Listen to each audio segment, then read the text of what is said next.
In this video, we will explain to you all the basics on how to process epoxy resin. How deep can I pour? How long does it take for the resin to cure? When will the resin gelify? And when should I draw my patterns in? All these questions cannot be answered in a general way because the maximum pouring height, as well as the processing and curing time, are influenced by the reactivity of the epoxy resin system, the casting volume, in other words, the pouring height and area, as well as the temperature. All three factors mutually affect each other.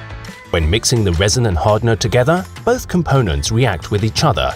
The reaction generates heat, which of course heats up the mixture. The heating of the mixture is necessary for it to cure. The pouring height is limited by the intensity of the reaction. If the mixture gets too hot, it can boil, turn yellow, and even crack. The more reactive the epoxy resin system, the lower the pouring height or thickness per casting. The three factors influence the working and curing times in a similar way to the pouring height. Reactive epoxy resin systems such as the Eco and Pro systems cure faster, but therefore only have short processing time. The lower the casting volume and temperature, the longer the processing and curing time. In the same way, the processing and curing time is shorter if the casting volume and temperature are higher. The three factors already start to influence each other in the mixing jug. After mixing 100 grams of resin and hardener, the ecosystem starts to gelify after approximately 25 minutes at 20 degrees Celsius, meaning it has the consistency of a gel. This time frame is called the pot life. If you mix 10 kilograms of the ecosystem or increase the temperature, the system will react within a few minutes, which could lead to curing inside the mixing jug. That's why we recommend, when using a reactive epoxy resin system, to pour the mixture onto the surface to be coated immediately after mixing. This prevents a precipitated reaction and shortened processing and curing time. You should always consider all three factors in order to control the reaction.